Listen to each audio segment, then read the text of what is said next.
come on in. What's up? What's good? What's poppin'? What's crackin'? What's percolating? What's really good in the hood? It is your man Theo Butler, and welcome to a Black Panther, Volume 5, Issue 4, Special Dark Reign tie-in, Deadliest of the Species, episode of... I ain't saying, I'm just saying what's wrong with this. I'm sorry. For those of y'all that don't know, my wife and my children, you know, car accident, everybody's fine and everything like that. The car ain't fine, but everything is fine. Everybody's fine and everything like that. So, you know, had to do my fatherly duties, make sure everybody was good, husbandly duties and everything like that. But we fixing to get into this episode. That's right. I said fixing to. So, y'all hold on. Let's get into this. We come back and chop that thing on up. Hold on. All right, we back with Reginald Hutland as writer, Ken Lashley on pencils, Paul Neary on inks, Paul Mounts on colors, and VC's Corey Pettit on the letters. Tell the truth, though. Tell the truth. Tell the truth now. Tell the truth. That's a pretty ass cover, right? Like, no, dead ass. That's a pretty ass cover. A giant panther facing a human, facing Shuri. That's great artwork. Anyway, on page 1, we find ourselves in the Jabari lands, home of the man-ape. In the MCU, you may know him as M'Baku. Marvel Comics, we call him a man-ape. Right? M'Baku, we don't really start calling him M'Baku to the time that he... Never mind. In the MCU, like I said, you may call him M'Baku. Here, M'Baku, man-ape, is being told by one of his advisors that T'Challa is deceased. Maybe this is where the anti-recasters got that information. Y'all just read this one panel. Y'all ain't go no further. Y'all just said, oh, T'Challa dead. That's it. Y'all ain't read no more of the book. Yeah, that's what we got what we wanted. They all bought this one single book from the series and stopped right here at this panel. T'Challa dead. They put the book away after that. They didn't read nothing else. They didn't buy another Black Panther comic. Everybody that's a anti-recaster, they own this one comic book, this one panel. T'Challa dead. That's it. Damn shame. Anyway, as any good leader does, M'Baku asks for confirmation, and why his advisor doesn't give it to him, M'Baku, like many anti-recasters, he ain't gonna get no more information. He ain't finna Google it. He ain't finna go find out for himself. He dead? Oh, okay, that's what that is. But anyway, because I ain't gonna keep doing that with y'all. We not. But anyway, y'all see M'Baku with his hands held, with his arms raised high, like he just won the NBA title or the Super Bowl, depending on what your sport, or the World Series, or the Stanley Cup, depending on whatever your sport is. Anyway, and that's exactly when the celebration stops. He gets told real quick that they are under attack. Now he thinks it's someone rising up to take the spot left vacant by Quotey Fingers' dead T'Challa. Nah, it's Moreland. I still don't know why they summoned this dude. And apparently Moreland has history in Africa as a myth. Don't know why we're not exploring that, because you just brought him up for this. Never mind. Not gonna do this. I'm not gonna do this, because I would love to see why. Because clearly they know about Moreland in Africa. Clearly. They call him the Lion. I would like to see this explored. Maybe he could be, you know, a Black Panther villain as well as, I don't know. Anyway, back to the stories. We see Moreland taking out Jabari's left and right. I mean, he is literally running phase on the entire Jabari land. Man-ape, you know, he want the smoke. Man-ape want the smoke. And he run up on Moreland. And that, ladies and gentlemen, is the end of man. It's not funny. It's just that scene where they gotta, like, you ran up on this dude, and that like, just anyway. So M'Baku from the 616 universe is dead. That's it. Hey Winston, you better stay out those Spider-Man movies. You better stay out any movie with Spider-Man in. Anytime you in a movie with Spider-Man, they could go left at any point in time. I ain't saying, I'm just saying. So, yeah. M'Baku is dead. Dead. Finito. finish, no more, hasta luego, peace, dirt nap, pushing up daisy, 6 feet under, no longer breathing, nothing, whatever you want to call it. He gone. Maybe, you know what? Maybe the anti-recast is confused in Baku's death with T'Challa's death. I'm trying to help you anti-recast this out because y'all say he died, and I'm trying to figure out where y'all got that. Anyway, never mind. Next page over, we see W'Kabi and Uncle Sion conversing with the advisor who somehow was able to escape being killed by Moreland. Pause. Who's the advisor talking to? The advisor from the Jabari land. He talking to W'Kabi and who? Who y'all see in the panels? You know what? Let me go ahead and say this. This is a 12-issue story arc. We got the Deadliest of the Species as well as the Doom War story arcs. We're going to do this. I'm rocking with y'all. Y'all rocking with me. Kevin Feige, Nate Moore, and Ryan Coogler are all supposed Black Panther fans. I don't work for Marvel. I do not work for Marvel. I'm not getting paid to review this particular story arc. I'm not. Ain't getting nothing. But I was raised that if someone would lie to you about something simple, they'll lie to you about anything. They do. Where you going with this? So in Captain America, the First Avenger, comic book fans know that Bucky is actually younger than Steve Rogers. We know that. But in MCU, they aged up Bucky. Friend relationship, cool. In Iron Man, Tony was originally captured in the Vietnam War. We ain't doing this in the new millennium. We don't have issues with the Vietnamese, so we're not doing that. So we got some other stuff going on. Get it? Hela is actually an Asgardian goddess. She is. Yeah, they may throw her brother and everything like that, but she actually exists. She does. Theo, where you going? Who the fuck is in Jobu? Why the fuck is in Jobu? Where the fuck is in Jobu? And what the fuck is in Jobu? Why? Who? What? Where? When? How? I don't know. Anti-recasters ain't saying nothing to me. Y'all capping for Ryan Coogler ain't saying nothing to me. Y'all talk about Kevin Feige and Namor. Nobody can tell me who the fucking Jobu is. And y'all need to know I'm in my feelings. I'm in my feelings. This ain't suited for work. I told y'all this ain't suited for work. This ain't. This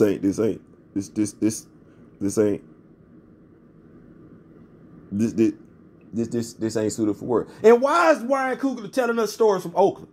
No, dead ass. Why?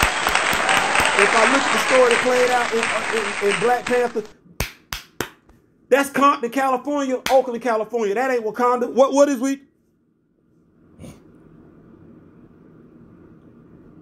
Damn shame when they use your own people to colonize you. I ain't saying, I'm just saying. Okay, after Sion tells W'Kabi they need to prepare for the worst, we see T'Challa battling death. You know, you can't fight death if you're dead, right?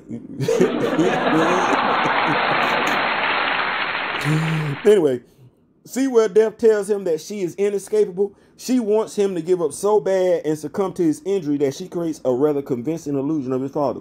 She wants him to succumb to his injuries. Why would she want him to succumb to his injuries if he already dead? See? Next page over, we see Sion making sure that Wakanda is secure while also trying to figure out where Ramunda and Aurora went to.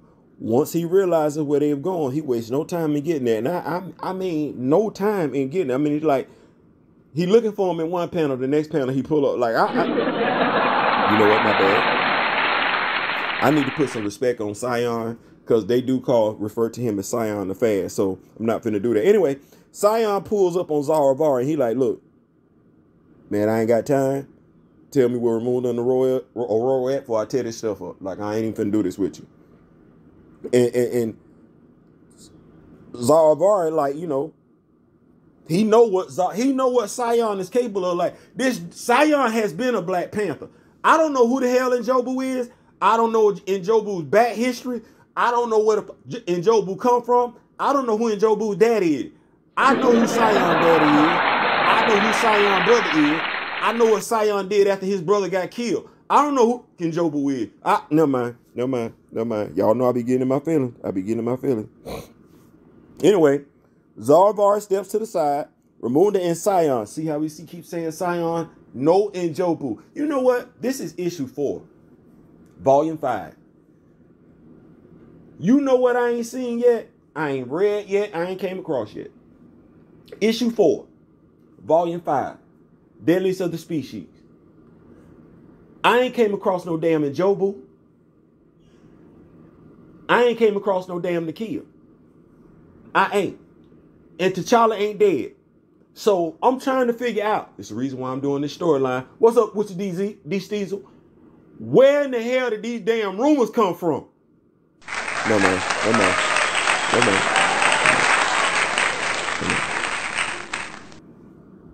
No man. I ain't gonna do that. So Zarvar steps to the side. Sion, you know, he got to have a conversation with Ramon. He like, man, what y'all doing around here? And they get their little verbal back and forth and everything like that. Sion really ain't feeling how they going about trying to save T'Challa. But at this point in time, Ramon like, look, man, I'm not gonna keep chopping it up with you. Like, let me remind you of what's going on in here. You my brother-in-law, but I am the queen mother. See, she did that. I wish arguments would get solved. Don't you wish you could just squash arguments like that? Like, hey, I hear what you're saying, but you the brother-in-law. I'm the queen mother. Okay, all right. That's what that is. Sion relents, but he ain't too happy about it. He makes his lead. He tells Ramunda and Zarvar that they playing better work. He lets her know off the rip. All I did was cast a spell. That was Zarvar when Sion make his lead. Ramunda like, hey man, this better work. Zara like, nah, man, hey, listen, all I did was cast a spell. Everything else on y'all. Don't be looking at me for that. Like, don't be talking about what I better do. I done did my part. Y'all gotta do y'all part. From there we see Shuri with Zuri, preparing to meet with the Panther God. Zuri is preparing to help Shuri meet with the Panther God. Ryan, didn't you kill off Zuri at the waterfalls of Black Panther?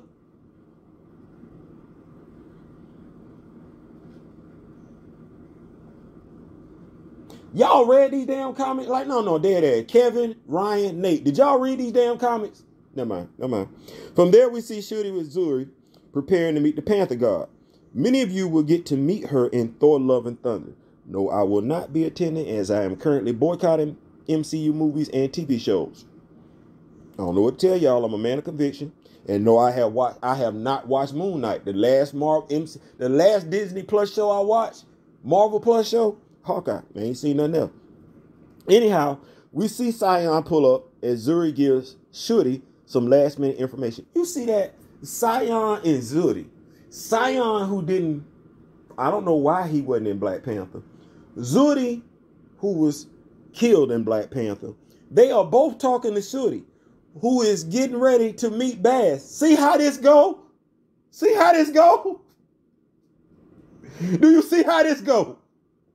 Do you understand why I'm in my damn feelings? Never mind. They give Shuri some last minute instruction. Shuri asks where her mother is.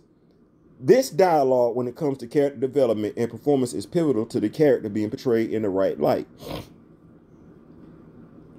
Ramunda is an overprotective mother, or protective mother, however you want to say it, when it comes to her daughter.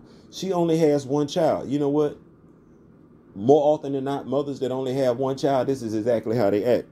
The children, when they're trying to do things, they're looking for their parents' support. Parents ain't there because they really don't want them to do it. You know what? These kids actually feel this damn way. I know. I'm the only child. No, I ain't think. Never mind. So it's not. What we're saying is dialogue matters. And this is something that Marcus and I've talked about back of the bus podcast in regards to the latest volume of Black Panther. The dialogue is lacking. So anyway, if you like the MCU version of Shuri over the comic book version of Shuri, I'm gonna ask you why. Cause the MCU version of Shuri is nothing more than a spoiled brat. You definitely ain't thinking she finna put hands on nobody at all. So that's what we're looking at. Now, the Shuri that we got on film should have been a warrior princess. Like, y'all seen Eddie Murphy's Coming to America? The Coming to America. Yeah. The daughter that should have been Shuri's character. That's who Shuri should have been written like. It made me think that whoever wrote the movie for Coming to America actually read a Black Panther. May have. May have. I ain't saying. May have. Anyway, when you consider the role that Sion has played in the stories of Wakanda, it's really downright disrespectful to the story of Black Panther for anyone just to replace him with what basically amounts to a throwaway character. Think about it. The only reason why Njobu was introduced in that movie so he could be, his death could be a driving force to for Eric to lose his collective shit. That's, I found my daddy with panther claws in his chest. You need to holler at the writer. Because you shouldn't have found your daddy with panther claws in his chest. You shouldn't have found your dad on the damn ground if they know the abilities of the Black Panther. And please, do not wait till you introduce Logan, Wolverine into the Marvel Cinematic Universe to start tapping into the senses that T'Challa should have already had. Anyway, then when we look at Njobu wasn't doing anything noble in America. When they talked about our brothers and sisters being oppressed in America, when he was talking to Zudi before the two doors pulled up, they were just basically talking about committing a simple crime. Go back, replay it. They were talking about making a simple heist. They weren't talking about overthrowing no government or none of the other stuff that they were talking about. No, they were talking about committing a simple robbery. It's not back making that up. Anyway, moving right along, we see Shuri consume the heart-shaped herb and immediately fall into what appears to be a trance. Based on Sion's comments, he's usually not around when someone undergoes the Panther ritual. Makes sense. He's a diplomat. Zuri, though, clearly being the one in charge of said ritual, just says, we wait. From there, we return back to the spirit realm, having a conversation with his quotey finger's father, and this version of his father uses all the right words to tug on T'Challa's emotions. So they start walking into the light. And what we always say, no, go back, don't go into the light, T'Challa, don't go. Anyway, on the next page, I know, right?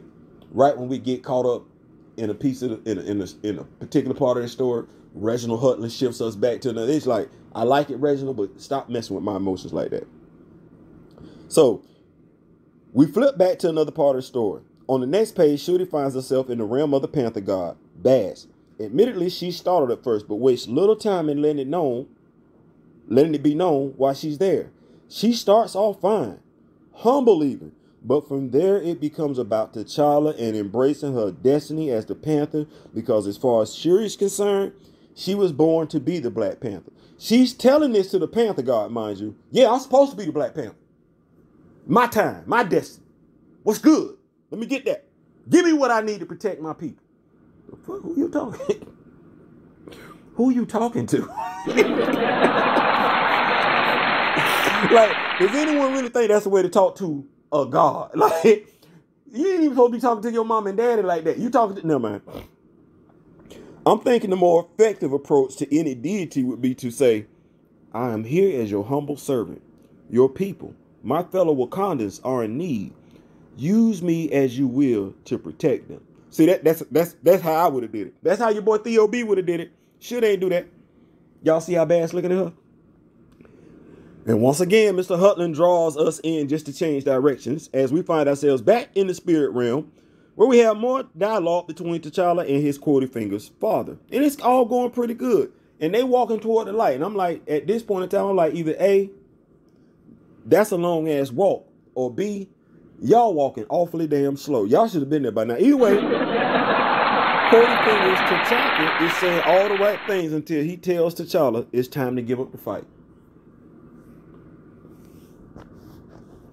This is why recasters will never stop saying recast T'Challa or boycott that damn movie, because we've taken on the qualities of the hero that we care for, and that hero would never give up. So to all you anti-recasters, you don't know the hero, you don't care for the damn hero. We telling you right now, you might want to read up on the hero. You might want to learn everything you need to know about T'Challa so you understand, damn, these recasters ain't going no damn well. That's right. And also, let me say this. Let me say this. Y'all go with me. Ladies that members of the Recast T'Challa movement. My sisters that's out here. When I say my sisters, I ain't talking about an ethnicity. I'm talking about my sisters that's in the Recast movement. See, if you in the Recast movement, you one of my sisters. I'm finna say this to you right here. Y'all gonna love it when I say this. Praise be to Bass that the women in the Recast movement don't adopt the Dora mentality when it comes to dealing with the anti-recasters. Ooh. Y'all want me to say that one more time? Praise be to Bass that the women in the Recast movement don't adopt the Dora mentality when dealing with anti-recasters, because you anti-recasters, you would just have to stand by, and you wouldn't know what you was dealing with because you don't read the damn comics. Hint for my sisters in the Recast movement. Y'all Doras, gonna handle that business like Doras would. I ain't saying, I'm just saying. But anyway, he tells T'Challa it's okay to give up. And that's when T'Challa's like, man, you ain't my daddy. You ain't my daddy, would never tell me nothing like that. Death is like, you know what? I done been nice. I've been patient. And like DC Young Fly, Death like, bring that ass here, boy. We shift back to Shuri where Bass is letting her have it. Basically telling her that for 10,000 years, the greatest champions have come before her. The greatest champions of Wakanda. That Shuri is the daughter of a great king and queen. That she is the sister of the greatest warrior of Wakanda. That's Bass telling her that. We finna argue with the god? The goddess? The goddess just told her that she is the daughter of a great king and queen. T'Chaka was a great king. You didn't get that from Black Panther. Ramunda is a great queen. She treated T'Challa like he was her very own, no jealousy whatsoever. And we all know she's not T'Challa's biological mother. But Bast also tells Shuri that T'Challa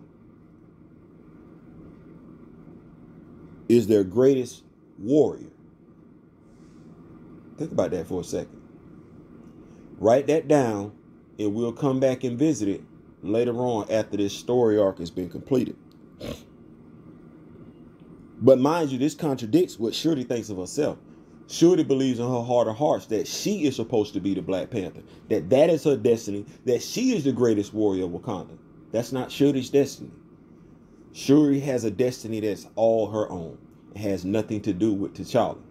If you read these damn comics, you would get that. You would understand that. You would embrace it. You would love it. Because while we out here, we can easily understand that our women can do what our men can do. Our men can do what our women can do. Everybody is comfortable in their own skin at the end of the damn day. And if you're not comfortable in your own skin, that's a character flaw.